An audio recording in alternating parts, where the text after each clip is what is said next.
Right, against that backdrop is obviously the Life Esidimeni scandal, and the entire issue of the health system in crisis, as we've been reporting, has been raised again by the Health Minister, Dr. Aaron Motsoaledi. A little later, we'll be at a briefing that Dr. Motsoaledi gave a short time ago, but it's perhaps also worth revisiting at this point the trauma, the tragedy, and the consequence of the Life Esidimeni tragedy. And that story was covered in some detail by my colleague Zikhona Tshona, who is at our in our Hyde Park studio for us today.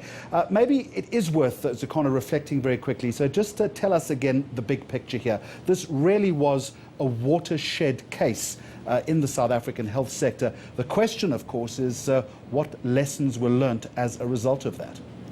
Well, according to the Health Ombudsman, it appears that no lessons have been learned to the way patients were treated during the Life Esidimeni project. We've now seen him raise concerns about another psychiatric hospital in the Eastern Cape, in Fort Beaufort Tower Hospital. He's currently in the Eastern Cape speaking to officials from that hospital.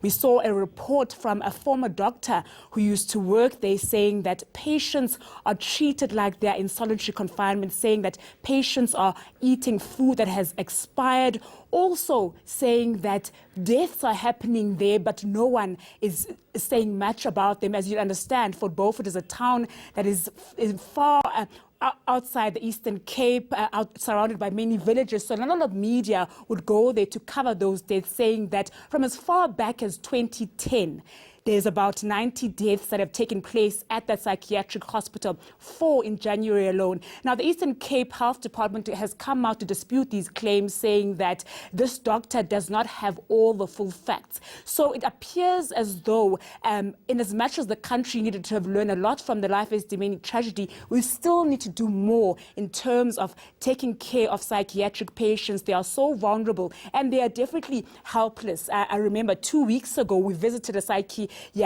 NGO in Soweto, and you could just see how helpless and vulnerable those patients are, and it's almost unbelievable how they were treated the way they were during the Life Esidimeni project.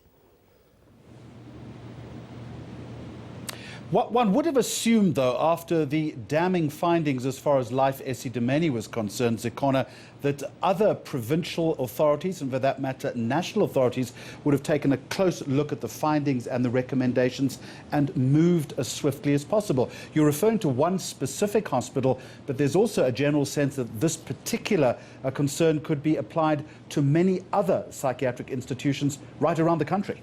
There appears to be a lack of care and no dignity when it comes to caring for psychiatric patients. Certainly, Jeremy, I mean, the Health Ombudsman says he has thousands of complaints sitting on his desks, many of them coming from Gauteng, but he's now in the Eastern Cape to investigate those complaints that are coming out of that hospital. I think, for me, the big question is, does it have to result in deaths for government to act? We saw with Life Esidimeni more than 140 patients losing their lives at the hands of government. Does it have to come to that? Is it a case of there have been deaths happening at many psychiatric hospitals throughout the country, but because it's happening silently and quietly in provinces that are not covered well by the media, does it mean that we don't know about these things because they're not covered by the media? So certainly it does raise huge concern.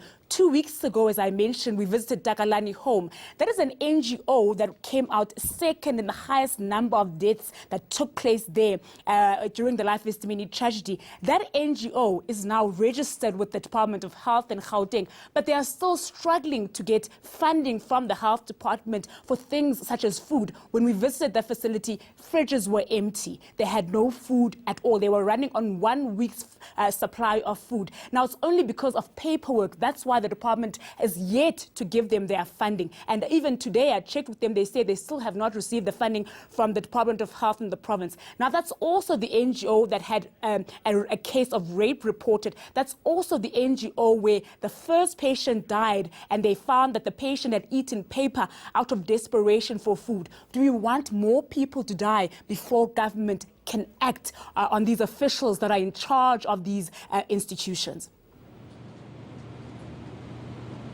Zikhona, finally, is there a specific plan of action as far as the Health Ombudsman is concerned, or is he simply just waiting for complaint by complaint to arrive and then he will act on it?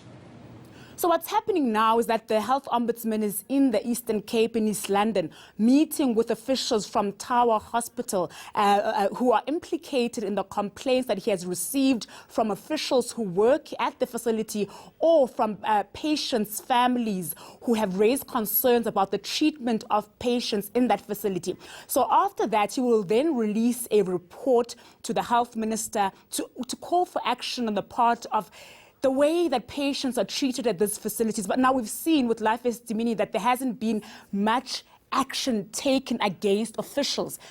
Officials just voluntarily decided to resign, and they've taken no responsibility for the role that they've played in the deaths of those patients. Obviously, out of the Life Esidimeni arbitration hearings, it implicated them directly to say that they were responsible for the deaths of those patients, but there has been no action. So the Health Ombudsman, as far as I understand, can only make recommendations, and the Health Minister then must act on those recommendations.